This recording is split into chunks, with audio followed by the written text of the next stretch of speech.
Hi everybody, today's going to be a bit different. I actually recorded a previous version of this, but Audacity took this Rocksmith cable that is plugged into my PC as the microphone input, so it didn't record.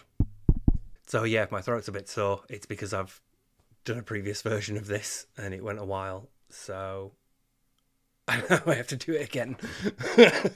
like even the video didn't record. Even the video had that USB cable set as the microphone. Like not even the webcam microphone caught it. I'm so annoyed that I didn't check. But anyway, yeah. Today's going to be a different video because by the time it goes out, hopefully now, by the time it goes out, it will be April the 23rd, and that will be 6 months since I was discharged from hospital. So I thought I'd help give, I'd give you all an update because I see a lot of people ask, and I sort of, thought people might care. So, if you're here for DSP, close the video now. There's not going to be any in this. Although this is the one reference that I'm going to make. Because unlike somebody who also claims to have a back injury, I can remember when mine happened. I can remember the date. It was the 1st of March 2015, and I was supposed to be meeting my brother for D&D. It was a Sunday morning. I woke up to a message from him saying, "Are you still on for today?" And so I messaged him back to say, yeah, I'm still on. I'll be at the train station at this point, and I'm well looking forward to it, so I'll see you later. And then I got up and I went downstairs to make a cup of tea. And as I was walking down the stairs, I felt a twinge in my back, and I thought, oh, that's a bit weird. Maybe I've slept funny. Whatever. It'll probably work itself out as I'm, getting up and about and getting ready. It didn't. It got worse over the next few hours to the point where I couldn't walk. I couldn't make it to the train station. I had to message my brother to say, I'm going to have to cancel today. I'm in excruciating pain, and I'm currently stuck on the floor because I can't stand up. I'll speak to you in a bit. And then I remember messaging my mum to say, can you come and get me and take me to A&E because... So yeah, I messaged my mum to say, can you come and get me and take me to A&E? I'm in a lot of pain and I can't walk or get up. So yeah, she came and picked me up and she took me to A&E, and I remember sitting there thinking, I'll bet the doctor that comes to see me has the office at the furthest end of the corridor. He's going to be miles away from here. I'm bent double. I cannot walk. My leg is fiercely contracting. It is bending. So he came to see me and he called for me. So I got up and I sort of waddled over with my back bent over, and he said, walk me through the doors and then around the corner. And he said, my office is the one at the end. I fucking knew it. But he couldn't properly assess me because it was so painful. He couldn't properly physically examine me because the slightest touch would make me scream. It was the only time in my life that I've had to circle 10 on that pain scale. It was completely debilitating. I could do nothing because of the pain. I couldn't move because of the pain. So, you could have come up to me and put your hand in my pocket and taken my phone, and I wouldn't have been able to stop you. I was just completely incapacitated by it. And when he, tried to assess me, it was too sensitive, and given the way I described it, I felt something twinge and then it got worse. He misdiagnosed me and he said a muscle spasm had probably caused a nerve to get trapped or impinged, so we'll give you some muscle relaxants and refer you for physio. So he prescribed me diazepam and sent me on to the physio team, and after a couple of months I'd had all the physio I could have, so I started to pay for it privately, and I did that for a couple of months as well. And then I had to go back to my doctors because it wasn't working, and I said, I need to be sent for a scan. This is not something that has eased over the last few months, despite all this physio and despite coming to you every now and then for diazepam. It has not eased. So he sent me for an MRI, Then that took quite a while to get the results back. They normally tell you, it could take 3 to 4 months. I recall it taking closer to 4 months. But that came back and it showed that a disc had not just herniated, it had ruptured. Discs are made of like a fibrous, so they're like a donut. The way it's described is commonly a donut filled with jam or jelly, if you're American. But it's sort of like cartilage, and the inside is called the nucleus pulposus, and that's the thing that leaks when the disc ruptures. And that had gone all over the nerves going into my right leg, so it was what was causing me pain. And he referred me on to the spinal unit at another hospital. So they decided to do what's known as a discectomy. So he basically just cut away everything that was extruded, everything that had leaked, and shaved a bit off the edges to remove anything that might be bulging out. That was the 12th of December 2016, and by it was almost like 6 weeks later, I was still like suffering from the symptoms. And because I'd said, I was still a patient in aftercare, I phoned up and said, I'm still experiencing the symptoms. They sent me for another MRI, and I got the results much quicker this time because it was an internally done one. And that showed, like what was left of the disc and the nucleus pulposus, the inside, had continued to leak out from between the vertebrae as the vertebrae continued pressing on them. So on the 19th of March 2017, I had to go in for my second operation, where he cut away pretty much everything that was outside and shaved as far into the disc as he could, as far into the gap between the vertebrae. So there was still some disc left, but not much. He said there is almost nothing left. It is basically just going to be there to try to stop that happening as much as possible. And unfortunately that happened. The vertebrae got like quite close to each other, and because you have nerves running through your spine as well, the space that they normally would have had now been compressed. So they were slightly looping. They were bulging out essentially themselves. They were extruding because normally they would run straight, but this space had been reduced, so they're poking out a bit. And at that point, Brexit happened. So a bunch of Brexit had happened. So a bunch of EU nationals had left, which meant like a lot of people from the NHS went back to other EU countries. So it was much harder to get like a full surgery team together. So I had to wait for a long time. The next point is me disappearing on like the 5th of October 2023. That's how long it took. It took over 5 years. And in that time, I went between 3 specialists. The original doctor who'd worked on me and done the discectomies wanted to do the more advanced surgery, which is spinal fusion. It's basically when they put rods, they basically screw rods into the vertebrae, and they place these rods between the two, usually 2. Sometimes it's 3, depending on like how bad the disc above is. But actually, I got quite lucky. Every disc above seems to be fine. It's just this disc here and these 2 vertebrae.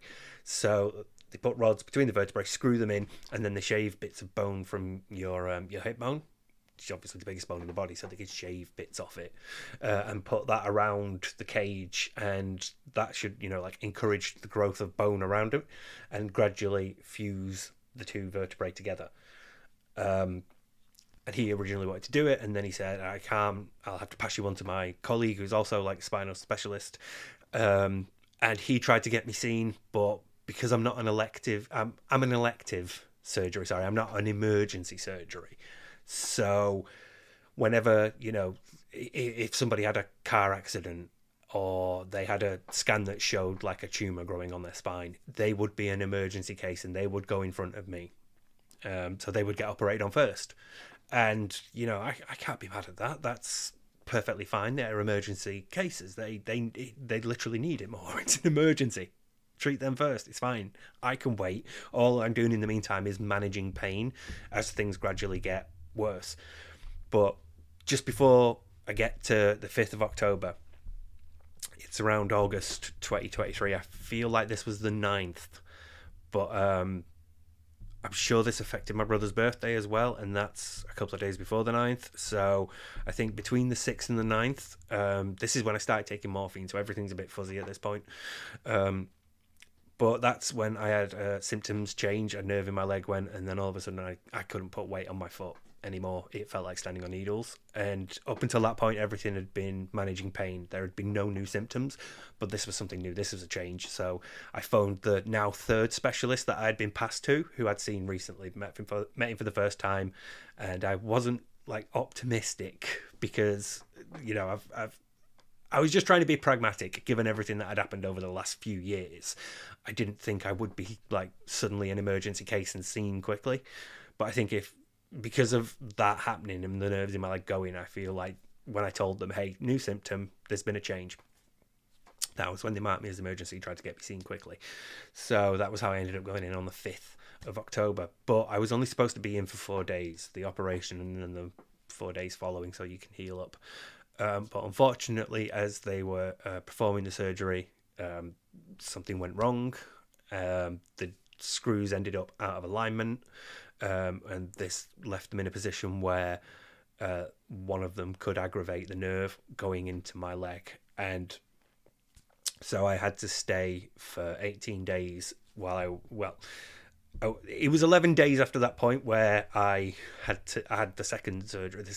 I think of it as the second because it's in that chunk of time. It's actually the 4th surgery that I've had overall, but during that period was pain, and then there was a period after that where I was actually in recovery and things were looking okay. So during that whole 18-day period, that's when I was in hospital, when it should only have been 4. But yeah, that period between the 1st and 2nd of those surgeries, really fuzzy. Everything's very sort of, because I was on a lot of morphine by that point. And I don't mean to sort of like sound, I'm not saying this to sound like cool or hard or anything. It's the painkiller that they give you when you're recovering from an operation.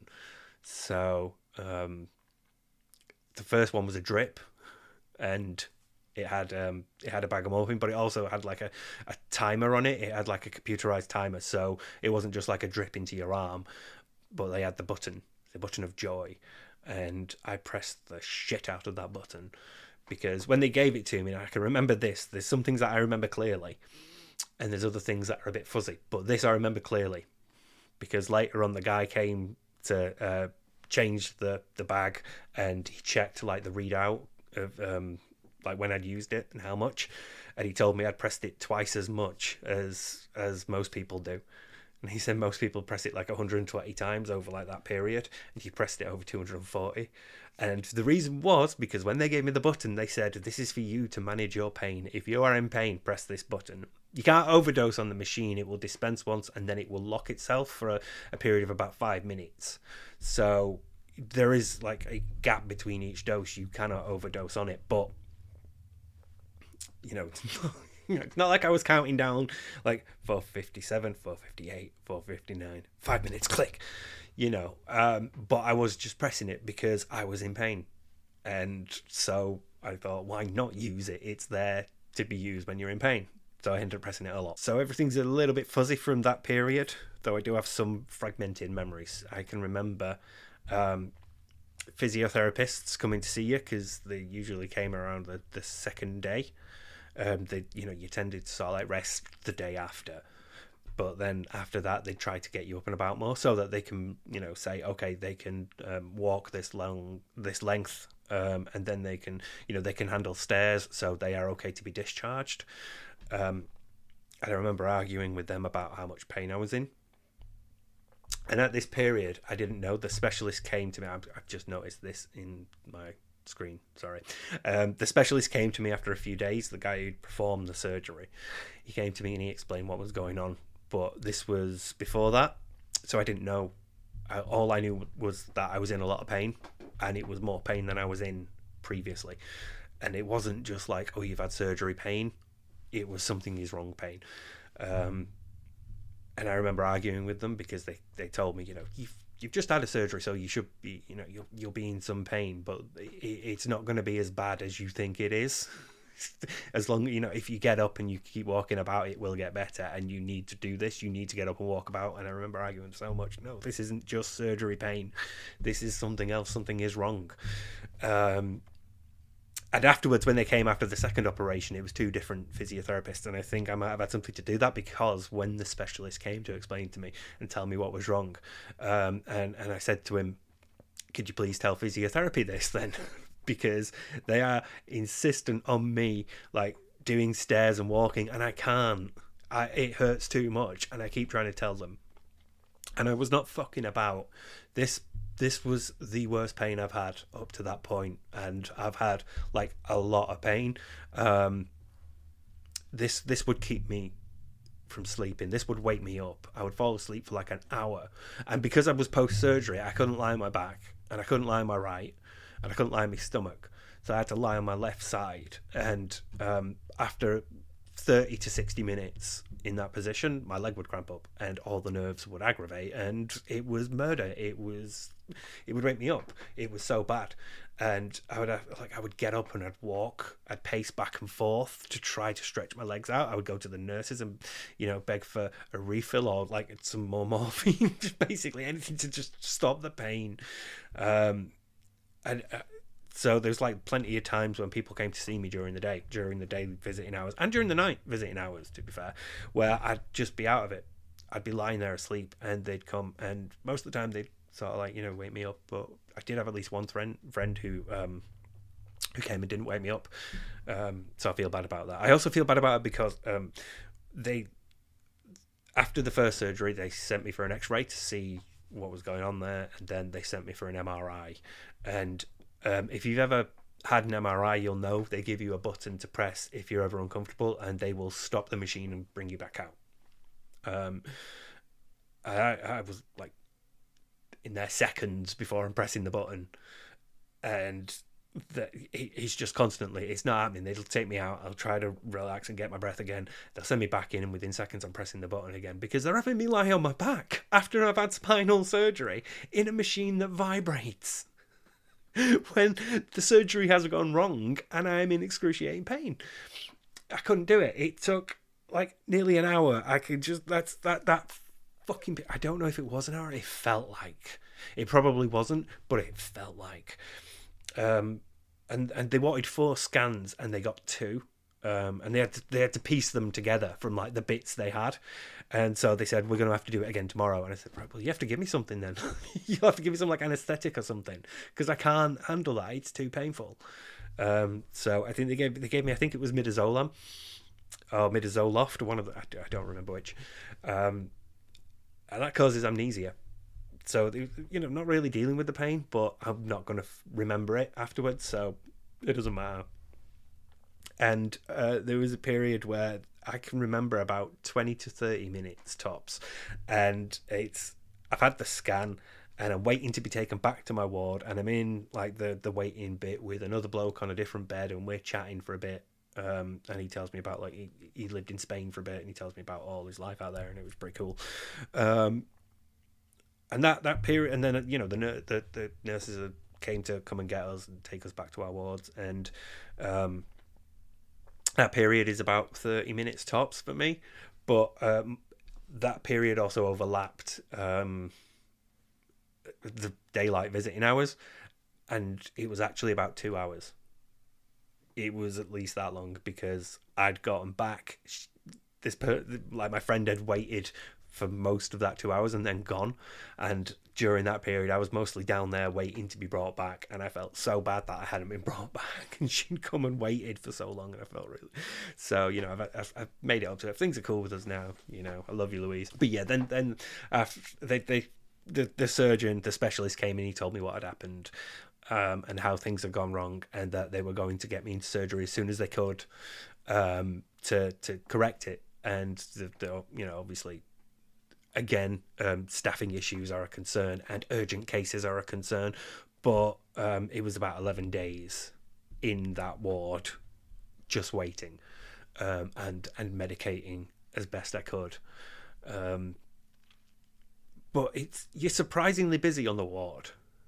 it's weird, but people are coming up to you quite a lot. You've got nurses who will come and make sure your medication's being delivered on time and you're taking it. They'll there's people who bring you food. They'll refill your water jug, especially if, like me, because you're on a lot of morphine and other opiates as well, and other medications that you're taking.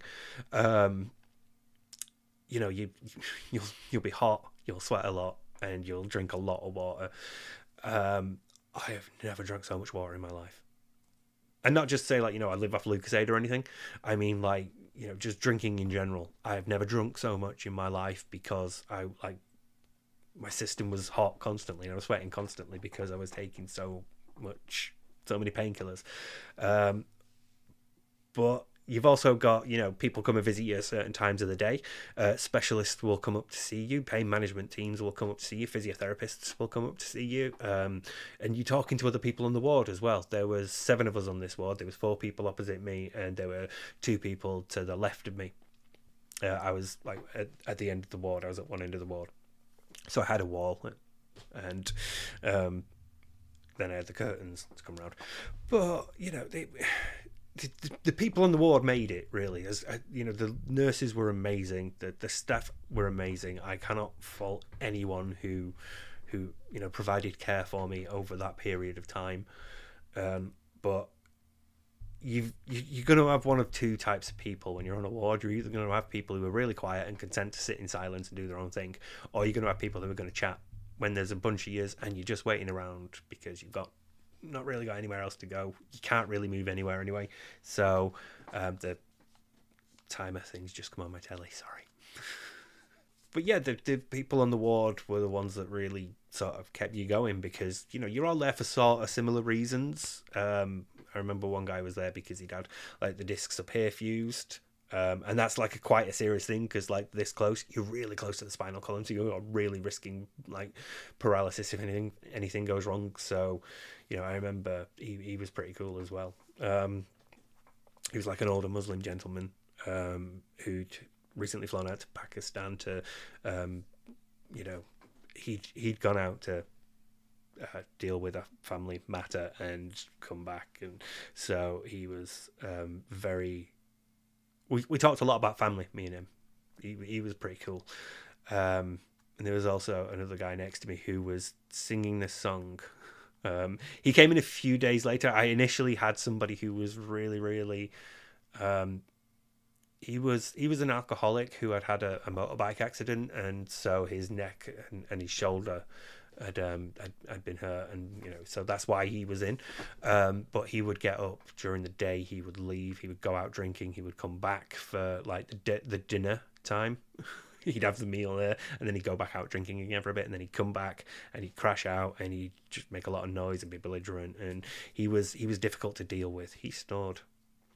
And one time, the thing that got him like removed from the ward was one time he came back really, really drunk, and he nearly fell through the curtains onto me twice, and both times as he was sort of like staggering and swaying this way, there's not much room between like the bed and the curtain, so he crossed over quite close. So I shouted and I let him know, hey, you're about to fall on me, move away, because he was a bigger man as well. He was, I don't want to say overweight, but he was he was bigger than me, so if he'd have fallen on me, he really would have hurt, especially at that point during the first few days.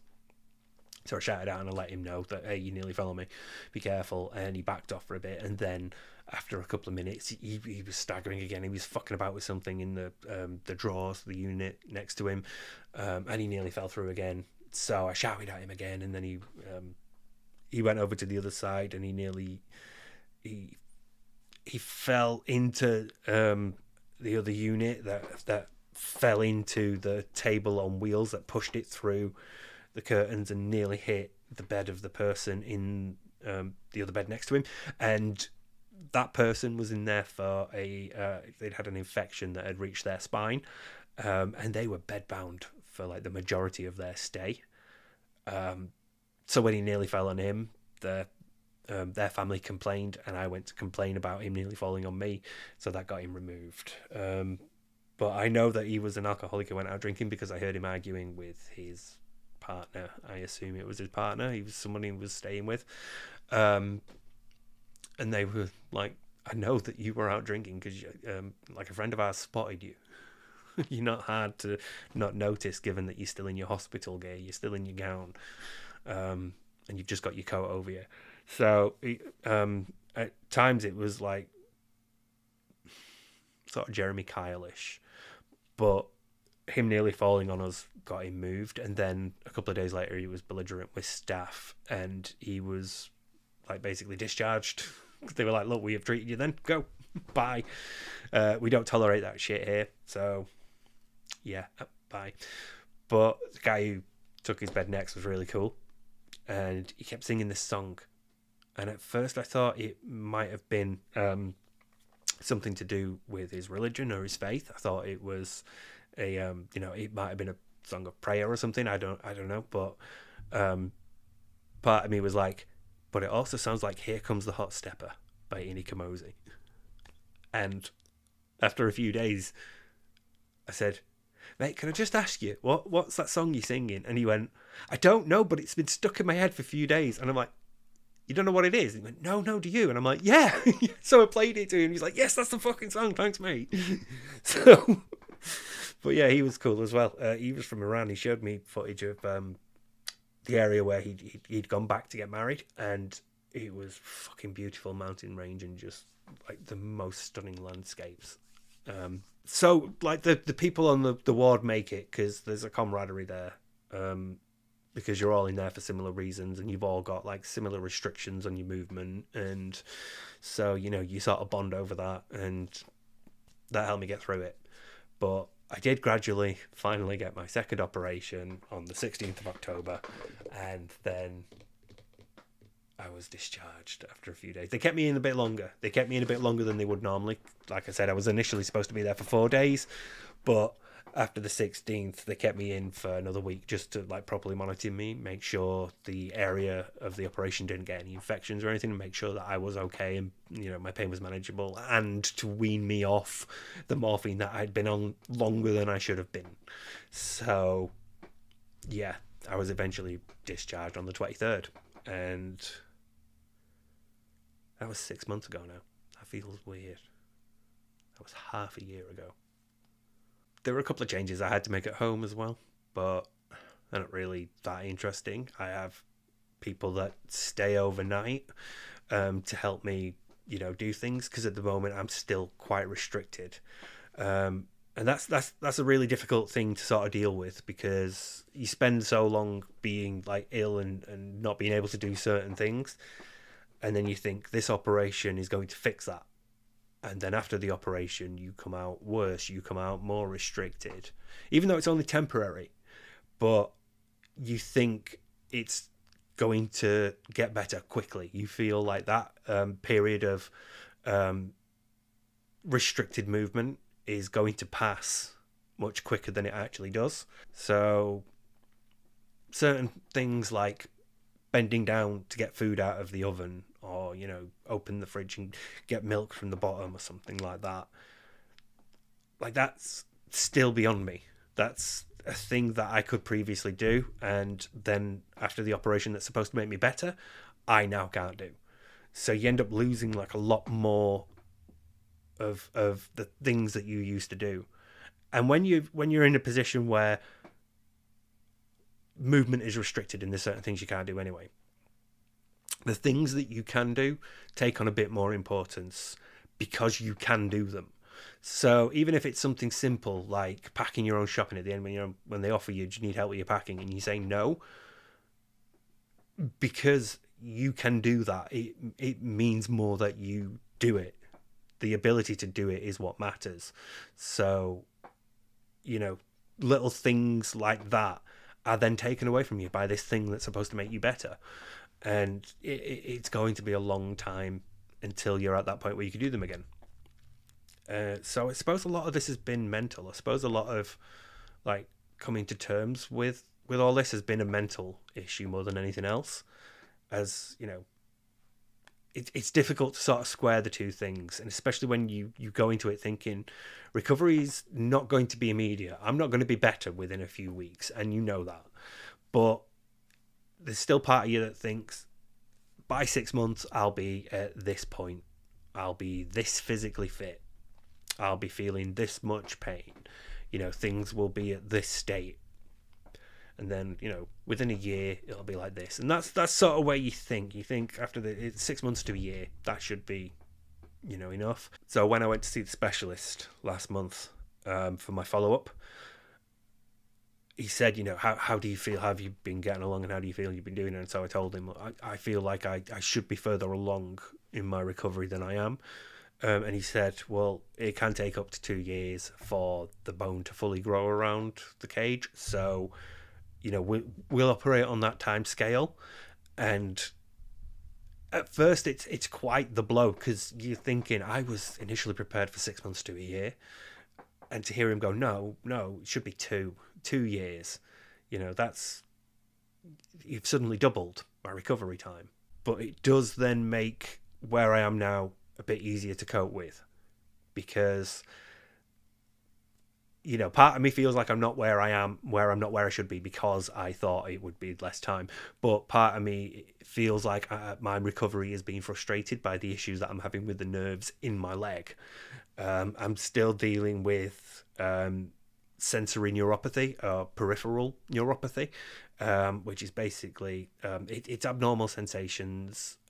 It's like pins and needles, but it's way more intense. One of the feelings that I feel is what I call the hole in your sock, where it feels like I've got a hole in my sock and my big toe is poking through, but it's the hole is too tight around my big toe, so it feels like it's cutting off circulation.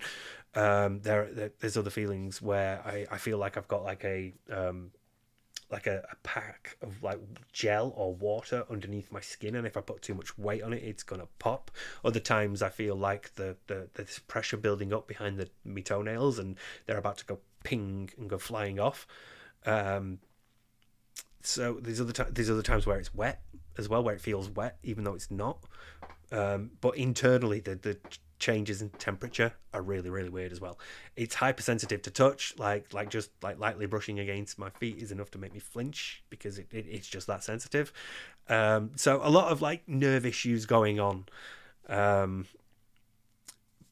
But I kept thinking about this story I read about Ranulph Fiennes, the polar explorer.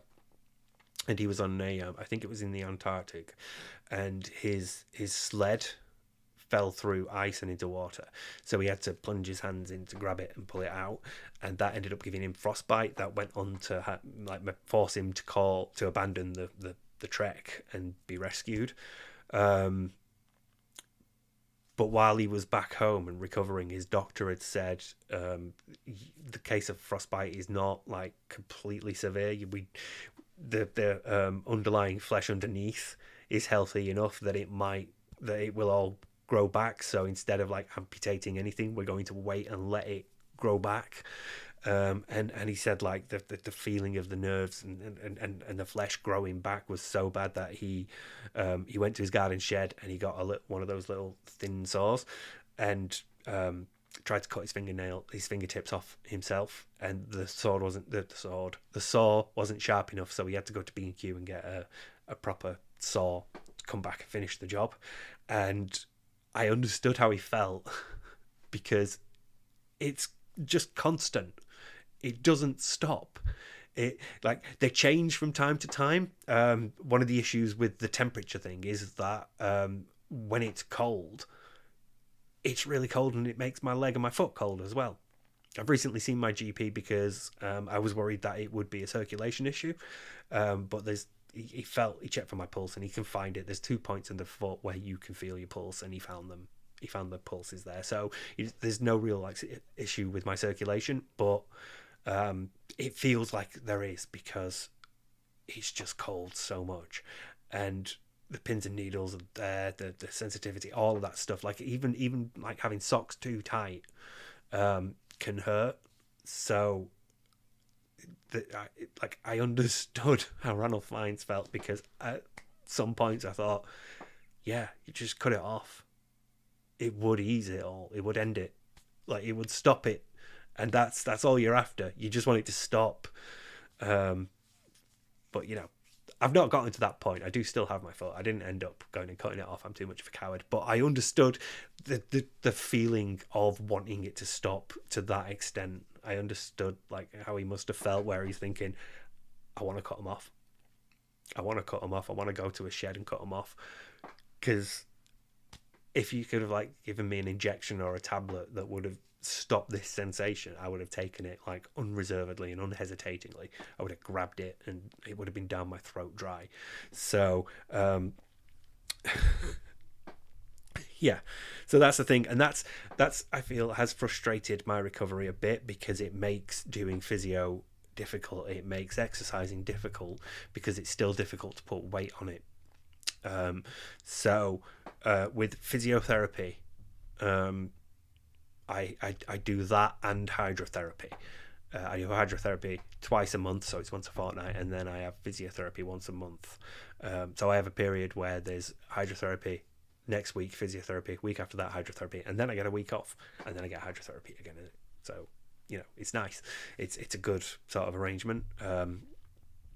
Hydrotherapy is only ever on Wednesdays though, so that's like unmovable. That's fixed every other Wednesday, hydrotherapy. But physio tends to be focused more around movement and getting me with a wider range of movements. So, you know, being able to lean and, you know, slide your hand down your legs as far as you can, to lean forward as far as you can. So there's a lot of it based around building up your core again and being able to walk again, whereas hydrotherapy tends to be focused more around balance and strength, because you're supported by the water. You're not so worried about falling over when you're in the water, because it's, you know, you don't really fall over, you just float off. And but there's also like the resistance of the water as well. It's pushing against you, but not so much that it's difficult or painful, but enough to give like enough of a workout for your muscles to start moving again and getting used to being able to move again. So it's really good rehab. That the name hydrotherapy tends to make people think you swim a lot, and you really don't. There's no swimming. It's like doing physiotherapy in water. There's a couple of like specialized exercises that you can do in the water. One of them's like you'll often have to like stand on a float or put your foot on a float and keep the float down while raising your leg, and, you know, trying not to let it slip and fly off.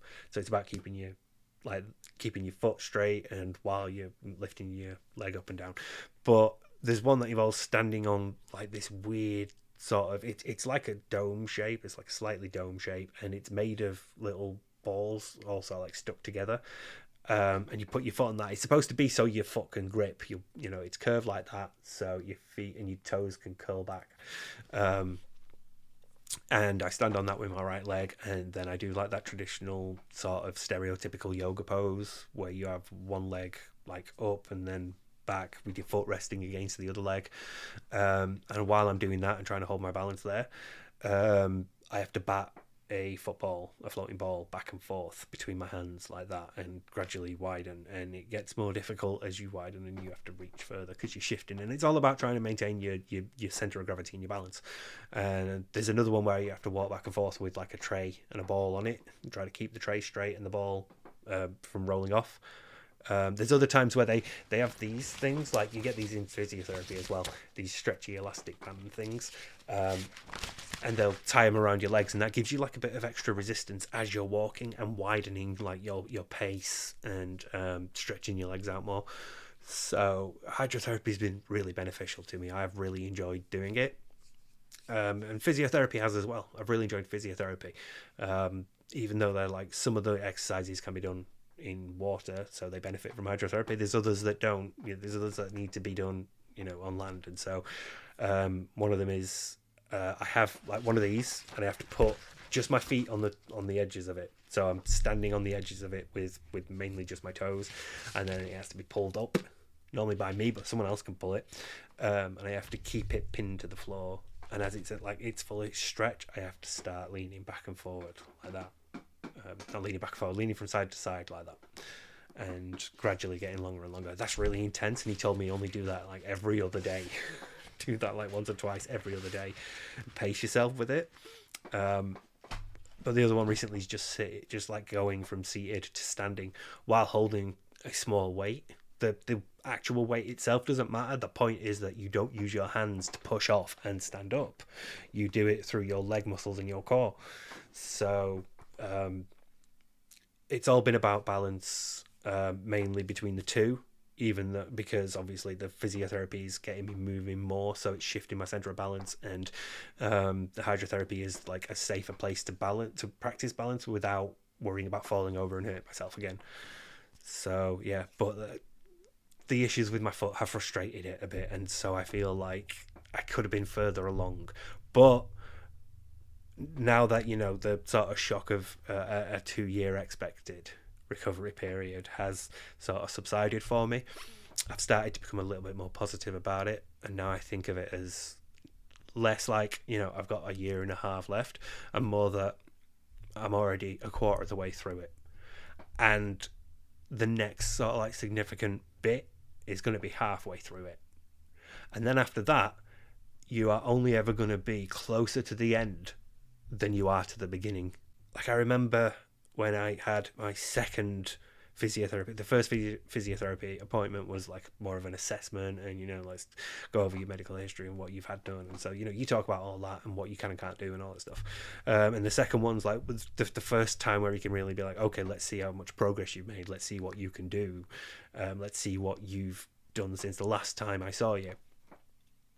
I remember my uncle took me there, and the physiotherapist was really, really happy that I could now move my toes a bit, because that was something I couldn't do at first. I couldn't move my toes a lot. That was one of the issues with my feet, the lack of response from the nerves that should now be free and working.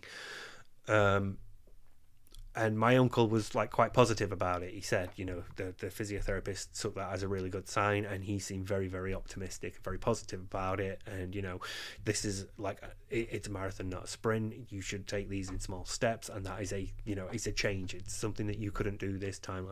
But all I could see was, this is how far I have fallen, and this is how much further I have to go. So like that. Even like before my operation, I was better than this. I was healthier than this. I could do more than this. So it was just seeing how far things had like gone for me, and just like that time from of you are healthy now just seemed to stretch further and further away, and it was really depressing. But I have gotten more used to the pace of recovery now, as slow as it is. So I don't think I'm doing that badly anymore, and I am trying to maintain like an optimistic and positive mindset going forward. So, hopefully things will start to pick up. But I'm staying optimistic, so I'm not going to be disappointed if they don't. I'm still going to be able to rationalize everything in terms of an expected sort of time length of recovery. So I'm still going to be it is difficult. It is surprisingly there's a surprisingly tough mental aspect to all this that I don't think I was adequately prepared for. I don't think I acknowledged how difficult it might be. I think I was trying to be a bit more like, yeah, I'm gonna have like an operation, and then 4 days later I'll be out, and then within a couple of months I'll be at this point, and then it's it'll be like this, and so I didn't sort of like anticipate that I would end up spending 18 days in hospital rather than 4. And I didn't sort of anticipate what 9 years of this is going to do to the nerves and affect how they recover. And I didn't understand like how difficult I would find it to adjust to the reality of the situation. I think I probably had more of a naive mindset about recovery. And I was operating under the assumption it would take 6 months to a year. So I've adjusted to it a bit better than I thought I would, but it was still a lot to deal with mentally, and I wasn't really prepared for that. So it's been difficult at times. There'll be a few things that sort of get you down, but they're easier to deal with now. I wouldn't say they're completely easy to deal with, because that would imply that I was great at dealing with them and I never really had an issue with them, and that's not true. Sometimes there are days when I'm fucking miserable and I feel like shit and I'm done. I'm just done with it all. So it would be unrealistic to say that doesn't happen, but I am getting better at dealing with it, and those days are becoming fewer and further between. So overall, things are positive. I will ultimately get better. It's just going to take longer than I thought it would. And I suppose that's the ultimate message, the whole point of this video. But I also wanted to sort of like let everybody know what things are going to be like going forward, and it's difficult to do that because at the moment everything I do is sort of on a see how you are on the day basis. I have to sort of like measure things up with how I've been the couple of days prior, like have I been doing something else that might have worn me out a bit too much, and how I will be the days following it. Like, will it have hurt that much? How long will it take me out? How much will it exhaust me, and how much time will I need to recover? So when it comes to like uploading stuff or appearing on That Being Said or Thus, I can't really give an answer at the moment. And I hate that I can't. I really want to be able to say I'll be back at this date, or, you know, Thus will be broadcasting again on this date, or, you know, my next video is going to be out by this point. I really want to be able to do that, and I can't, and it fucking sucks. I've tried being on That Being Said for like the last hour of special ones. I was, you know, there for the King of the Ring, for the 100th with Tevin, for the Christmas one. So those were like me testing how well it goes, and, you know, like how knackered I am afterwards and how much time I need to recover, and how like feasible it is doing that, and how will it be going forward, how often would I be able to do it. The same with that last video. I know it wasn't the full length of like my normal videos, but that was me easing myself back into editing and seeing how can I do this, how is recording and editing stuff like affecting me, how much time do I need to put into like recovering from it. So I am able to at least like start doing that now, and that's a positive thing. That's a good thing. I thought it would take me longer, at least as I was processing like how long it's going to be. I thought it would take me longer to get to this point, so I'm glad I'm at least here now where I can record and edit. With that being said, I feel like it will probably be a start coming in for like the last hour or so, like with the previous times I've joined. It might start being that on a sort of like maybe just like the Sundays, maybe every other Sunday at first, and then gradually the frequency and length of like me being there extends as I get better, and then I'm able to like start doing the groupthink as well, and see how doing those two shows that close to each other affects things. I also want to bring up, because I've seen this mentioned recently, I really do want to get back to doing the Densey scrolls with ALT. I've really missed doing them. I've been listening to them again recently. I really loved doing them. They were great fun. I've never laughed so hard, and I love hanging out with ALT. So they will be coming back. We both intend on doing them again, so they will be coming back. It may be, I've not really spoken to ALT about this, because again, I can't really give definitives, but my sort of feeling at the moment is it might be something small at first. It might be like, you know, maybe a post or two off the top haters. You know, it won't be like a full episode of Alphaism Radio, but it might be something smaller to sort of ease back into it. But I do want to do them, and I know ALT does want to do them as well, so they will be coming back. And same with Thus. I know that Scott wants to resume Thus, and we had plans for when I was healthier, we'd be able to sort of meet up, and we had things we wanted to film, and places we wanted to go, and things we wanted to do. So they might take a while as well, but it's a bit different with Thus, because with that being said, the majority of it is just sort of know what Phil said, sort of pay attention a bit to him through other detractors, restreams, whatever, but know what happened on a particular stream and know what the topics of conversation are going to be and what you want to bring up. So like the majority of it is just what I would normally be doing. I would normally be following detractors, watching detractor content, and sort of keeping up that way. So it's easier than thus, which, because we talk about something different every week, involves some work being put in from me and from Scott while we sort of like compile the episode. And we gather like because we will talk it out before we go off and like actually do the episode. We'll talk it through and like discuss what we want to include, and like cases or clips or particular things. So he then goes off and finds things, and I go off and I write things, and then I've got my notes and he's got his sort of structure, and we go from there. So there's like an element of work in that is going to be difficult because most of it was sitting here writing. So that's the thing that's not possible to do all day now. So doing it like I did on That Being Said wouldn't really be that good, like me coming in for the last half of a stream. But thus doesn't have a divorce line, so streams normally last between 2 and 3 hours, sometimes a bit longer, but mainly between 2 and 3.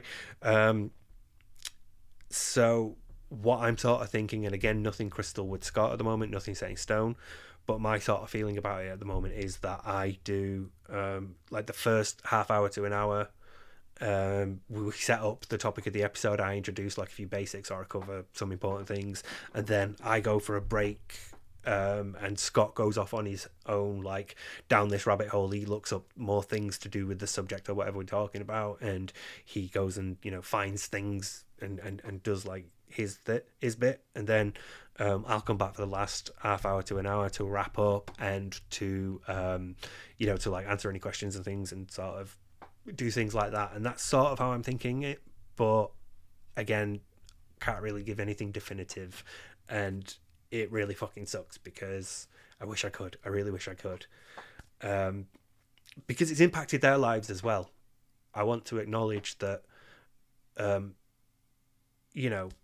had to disappear. I had to go away. And so the things we did had to stop. That being said, was suddenly down a member. Scott suddenly had no other like person on his show, where it's him and someone else. So those things have to sort of like stop or are changed, and it has an impact, and I can't sort of like say here's when that will end, here's when like normality will resume. And I just want to acknowledge like how understanding and compassionate and caring they've all been to me during this period. So I want to thank you for being like amazing co-hosts and amazing people, and being with me while I'm dealing with this. And I'm sorry that I can't give you definitive dates, but I will keep you informed, and my audience, not just my audience, not just ALT and Meerkat and Scott, but everybody. I will keep you informed as things change and as we can start to do more things. So content will resume as well from this channel. I am currently working on a video about his back. That's going to take a while because I'm taking my time with it and being very methodical about it. And I am at a point where it's easy to shoot in chunks, so I can quickly record and edit different bits. And so if I'm not happy with a bit, I could just go back and re-record it in a shorter period of time. And there was another video that I found that I had recorded before I went into hospital, when my leg went back in August, but I hadn't edited, and it's only about 2.5 hours ish, so it's not that long for me. So I'm seeing it like I'm seeing the emotional maturity test video as something smaller that I can ease myself back into editing with. Because overall, it's a good thing that I am now at this point where I can record in smaller chunks and I can edit in smaller chunks, and I can do things slowly. I'm not just lying in bed doing word searches and taking painkillers. I'm up and about a bit more now, and so that means I am getting on with recovery. I'm still quite restricted in what I can do. I still use one crutch around the house, but that's better than using two crutches, because it means I've got at least one hand free to do things now, because again, I'm now at a point where I can do a couple of things, not much, but a few things, and doing those things suddenly becomes very important because you can do them. I am ultimately going to get there. It's going to take a while, but I'm going to get there, and I want to say thank you to everybody who has watched my videos and has sent me messages while I've been ill, while I was in hospital, while I've been in recovery, through Twitter, through comments here, through shout outs on the group thing. You know, I don't want to mention anyone in particular, because I don't want to accidentally forget someone, because then I'll feel really bad, and I also don't want people to feel like I'm playing favourites. But there are a couple of people who, you know, have been very, very good to me recently. But I probably shouldn't name them. I really shouldn't. The only person who I will, and I would be kicking myself if I didn't take this opportunity, I want to say to Regis Philgin, thanks for everything, mate. I'm happy I made you laugh. That's all I wanted to do, and I'm happy I could do that. So, thanks, man. And thank you everybody else for all your support and for sticking with this. And I don't really have an ending, so on that bombshell, ladies and gentlemen, it's time for me to say, knowing me, Steve of the Dead, knowing you, the audience, knowing you, the That Being Said crew, knowing you, the Super Chuffer, knowing you, Regis Philgin, and knowing you, everybody else watching this, good night, and aha. And also, Dr. Hook is not a medically qualified practitioner. Fuck, I can't remember that line.